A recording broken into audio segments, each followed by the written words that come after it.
Hi, today I'm going to be filming like a things I wish I knew before I went to university video, because out of all the videos I've watched and even the ones I've filmed about university, there's the little things that have cropped up that I'm like, I wish I kind of knew this before I went to uni. Now there's no way kind of a video to slag off university or saying it's not worth all the money and all that crap, like it's not that at all. It's just little random things that I kind of wish I knew before I went. I have the dog beside me, that's what that licking noise is. So yeah, I hope you like this video. Please like and subscribe if you want to. And yeah, let's get started. So the first thing is that your degree won't guarantee you like your dream job in your desired field. I know it sounds really negative, and I'm not saying that by studying a law degree or psychology degree or anything that you won't become a psychologist, because if you put your mind to anything you will be able to do it. But I'm just saying you're not guaranteed to be able to do that like just after doing a 3-year degree. Like most things like that, you'll have to like do obviously your degree and then like do training as well as like a further like master's or PhD or something like that.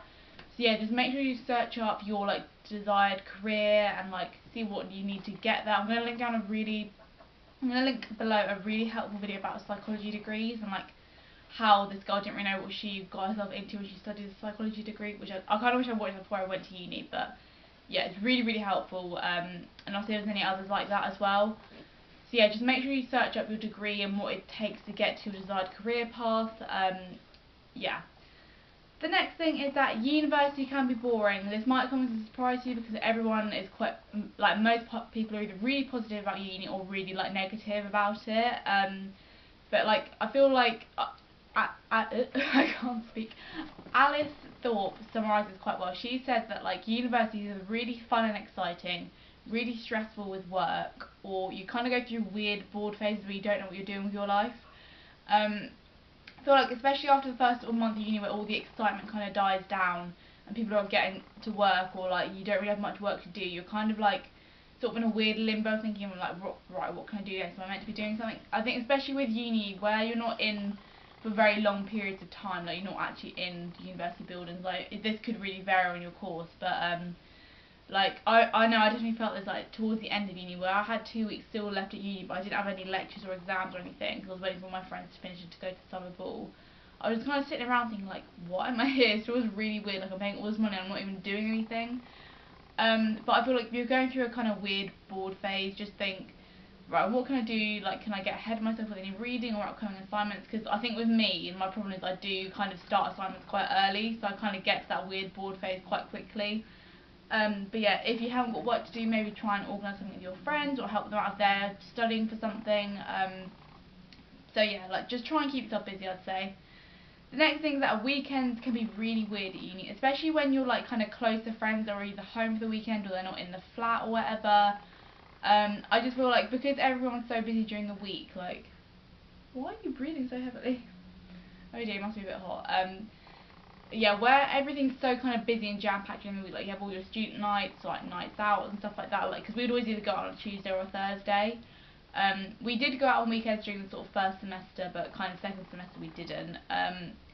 So yeah, weekends can be really weird in that sense, because a lot of people usually like sleep in, and like I was always one of the earlier risers, so I'd kind of just be sitting in my room like, right, what do I do? Like I'd always have one day of cleaning, but other than that I didn't really do much at weekends. So yeah, again I'd just say make sure you plan something nice for the weekend, because it'll take your mind off like college work, uni work and stuff like that.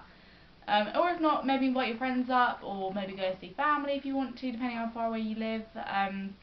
Me personally, I only really went home once every semester because that's all I felt like I needed to do. Like my mum came and visited me a couple of times because she loves Bath, so yeah.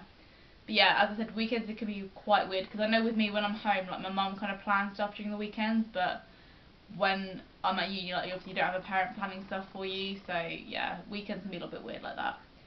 The next thing is that it can feel like you're on a reality TV programme.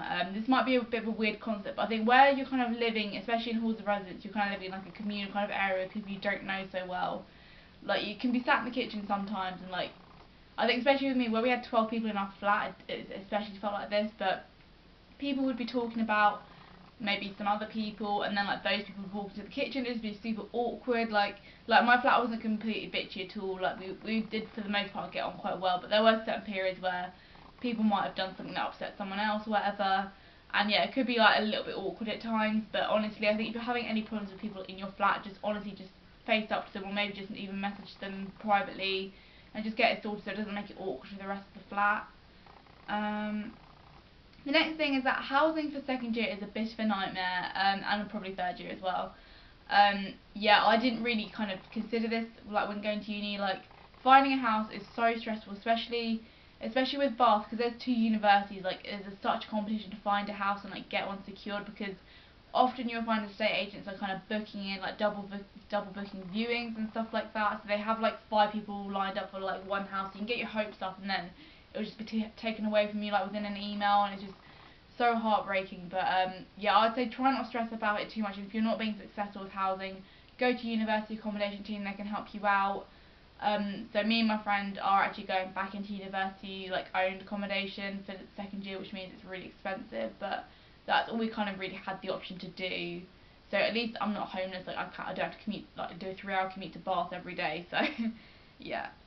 The next thing is that a workload is so much easier than A level. Like you may have just finished your A levels and be like, oh, I'm free, or you might be like, I know with me, I did overthink this a lot. I was thinking, oh my god, like A levels are so hard. How am I going to cope with a degree? But honestly, like, especially where assessments are quite regular, like I did kind of touch on this in my sixth form versus university video.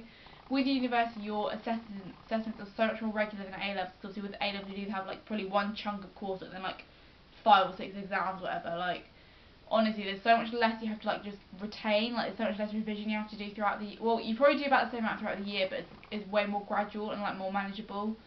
And where you have like sort of so much spare time with free periods and stuff like that, like it's really easy to kind of get into a routine of getting work done and stuff. So yeah, like I think as long as you're like organised, like you'll be absolutely fine, especially with first year uni work. Obviously I can't speak on second year yet because I haven't done second year. The next thing is that an extension lead is not really needed unless you have like loads of different like devices, like speakers or whatever. Like with me, I found that I think a lot of these sort of kind of videos on YouTube, a lot of them were filmed maybe 3 or 4 years ago, and like now a lot of university accommodations kind of been renovated. So there's so many plug sockets along the walls. Like I know my old room, I had one by sort of my bed, and then there was like 4 double ones under my desk. So that was honestly more than enough for me with all my hair appliances and my camera and my phone charger and all that. Like I had more than enough. You may need one if you want to like have like your chargers close to your bed or something, but honestly extension leads and things like that aren't really that necessary. Like, and if you do need it, you can always buy it once you're there. Like there's so much stuff I kind of wish I thought I'd waited till I got to uni and just sort of settled and then bought, or because a lot of it I didn't really need. So yeah, like little things like that people always go on about needing uni, like you probably don't really necessarily need it, like, and if you do, just buy it when you're at uni. The next thing is that you can get away without having a TV licence. I know this is a bit of a cheeky one. I did have one in my uni hall, so I guess it's kind of contradictory, but if you're someone that just watches Netflix or whatever, like, you probably don't need one. I know we did get a lot of letters through about, like, everyone should have a TV licence and all this, but, like, no one really actually checks on you if you had it, because a lot of students don't use it, and you can get away with it where like, if your, obviously, parents have one and you have your laptop on, like, unplugged, like, you can use your parents even if they live, like, really far away from you at uni. So, yeah, and I just kind of wish with accommodation, what they did, they just split the TV license cost between everyone, or like you could opt in and out of it, because like that, and then that sort of just saves people all getting one. It's just, I don't understand why unis just don't include that in like rent price. I don't know, but yeah. The next thing is not having a sofa or comfortable chair really sucks. You'll probably be in back pain for a lot of the time at uni. I know when my brother went to uni before me, he really like struggled with this, like, because obviously at university you have your kind of kitchen, you may have a little sofa in there, like a soft chair, but they're probably not that comfortable, and then all you have is your bed in your room and like maybe a few chairs on your desk. But it's just so horrible not having like a nice like comfortable sofa to like watch TV on and stuff. Like most of the times all we would do is, because all our beds were like up against the wall, we just have to line our pillows against the wall and just lean against that. But yeah, you really take for granted your sofa whilst you're home, so just sit on it as much as you can whilst you're home, because you will miss it once you're at uni, I promise you. And also bring a mattress topper. Like if you're going to bring anything to uni, bring that, because your bed will probably be complete shit. So yeah, so those are the things I wish I knew before I went to uni. Yeah, was I going to mention anything else? Oh, printers as well. Printing you can probably do at uni, like it's usually quite cheap. I know mine is like 10p per sheet or something like that if it's not in colour. So I wouldn't bother bringing a big bulky printer, especially if you've got quite a small room. Like, just don't worry about it. So yeah, I hope you like this video. I've got a massive playlist of university related videos, so I'll link that like here or here, I'm not sure yet. But yeah, please like and subscribe if you want to. Good luck if you're going off to university soon, and I'll see you soon. Bye!